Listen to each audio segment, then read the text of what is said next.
రాష్ట్ర ప్రభుత్వం proposal tribal శాఖ పంపిన ప్రతిపాదనలు ఇప్పటివరకు నో రెస్పాన్స్. 2024లో జాతరకు 3 కోట్లు మాత్రమే ఇచ్చిన కేంద్రం ఈసారి 300 కోట్ల స్టేట్ ఫండ్స్తో మేడారంలో అభివృద్ధి పనులు అంటూ చూస్తూ ఉన్నాం. సో ఇక మేడారం అంటే విషయం ఏంటంటే మోడీకి అత్యంత సన్నిహితులైనటువంటి చిరంజీవి స్వామి మేడారం సమ్మక్క సారక్క జాతర మేడారం సమ్మక్క సార్ల పైన అనుచితమైనటువంటి కామెంట్ చేయడం జరిగింది గతంలో.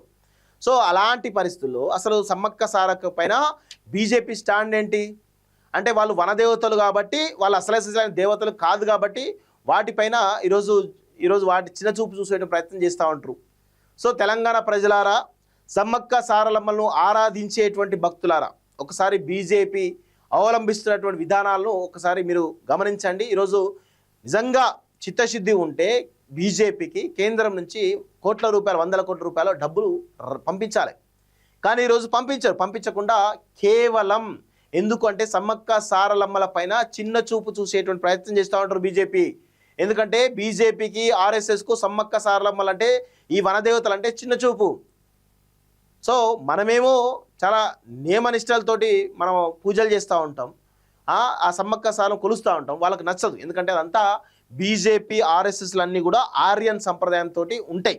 సో సమ్మక్క సారలమ్మలు మన గ్రామ దేవతలు, మన వనదేవతలు, మన దేవతలు కాబట్టి ఈరోజు మన బహుజనులకు సంబంధించిన దేవతలు కాబట్టి ఈరోజు ప్రతి ఒక్కరు కూడా కొలుస్తూ ఉంటారు.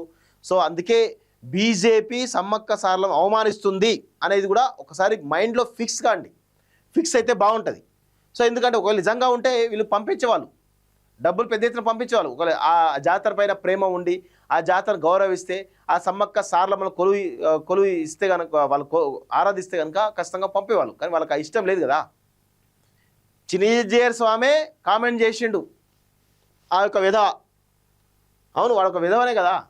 చిరంజీవి స్వామి అనేటువంటి ఒక విధవన్నారా, వాడు మా సమ్మక్క సారలమ్మల పైన పెద్ద ఎత్తున కామెంట్ చేసినటువంటి విషయం మేము చూసినాం.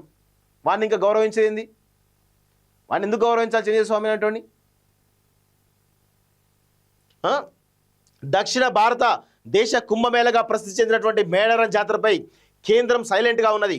150 కోట్ల ఫండ్స్ ఇవ్వాలని రాష్ట్ర ప్రభుత్వం ప్రతిపాదనలు పంపినా ఇప్పటి వరకు స్పందన లేదు. మరో 20 రోజుల్లో మేడారం జాతర ప్రారంభం కానుండగా నిధులు ఇస్తారో ఇయ్యరో అనే దానిపై కనీస స్పష్టత కరువైంది. ఈ నెల 28 నుంచి 31 వరకు మేడారం జాతర జరగనున్నది. దీనికి దేశంలోని వివిధ రాష్ట్రాల నుంచి 2 కోట్ల మంది రానున్నట్లు అధికారులు అంచనా వేస్తున్నారు. ఈ జాతర కోసం రాష్ట్ర ప్రభుత్వం సుమారు 300 కోట్లతోటి గత 3 నెలల నుంచి వేగంగా పనులు చేస్తున్నది. సో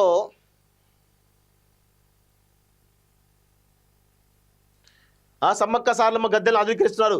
ఈ పనులు చివరి దశకు చేరుకోగా ఈ నెల 19న సీఎం రేవంత్ రెడ్డి ప్రారంభించారు. జాతర టైంలో రాలేని పబ్లిక్ గత నెల రోజుల నుంచే మేడారానికి తరలి వస్తున్నారంటూ చూస్తున్నాం. రాష్ట్ర ప్రభుత్వ నిధులతోనే అభివృద్ధి. మేడారం సమగ్ర అభివృద్ధికి రాష్ట్ర ప్రభుత్వం 300 కోట్ల వరకు నిధులను కేటాయించింది. 4000 టన్నుల గ్రానైట్తో గద్దెల ప్రాంగణాన్ని అద్భుతంగా తీర్చిదిద్దుతున్నారు. కాకతీయుల శిల్పకళ వైభవాన్ని తలపించేలా నిర్మాణాలు చేస్తున్నారు. 46 స్తంభాలతో విశాలమైనటువంటిది అంతా కూడా చూస్తున్నాం. కేంద్ర వివక్ష అధ్యక్ష విషయమే. సో కేంద్రానికి, ముఖ్యంగా భారతీయ జనతా పార్టీకి సమ్మక్క సారలమ్మలంటే చిన్న చూపు. ఎందుకంటే ఈరోజు బీజేపీ కానీ ఆర్ఎస్ఎస్ కానీ ఆర్యన్ సంప్రదాయంతో ఉంటారు. సో వాళ్ళకు ఈ వనదేవతలు కానీ, ఈ సమ్మక్క సారలమ్మలు కానీ, మైసమ్మలు కానీ, పోచమ్మలు కానీ వీళ్ళకు గౌరవం ఉండదు. వాళ్ళకి ఈ దేవతల పైన అసలు ఇష్టం ఉండదు. సో అలా వీటినేమో మనం చాలా నియమనిష్టలతో కొలుస్తూ ఉంటాం, వాళ్ళకేమో ఇష్టం ఉండదు. సో భారతీయ జనతా పార్టీ హిందువులను ఏ విధంగా మోసం చేస్తుందో ఒకసారి అర్థం చేసుకోవాల్సిందిగా ఈరోజు తెలంగాణలో ఉన్నటువంటి హిందువులందరూ కూడా నేను కోరుతా ఉన్నాను.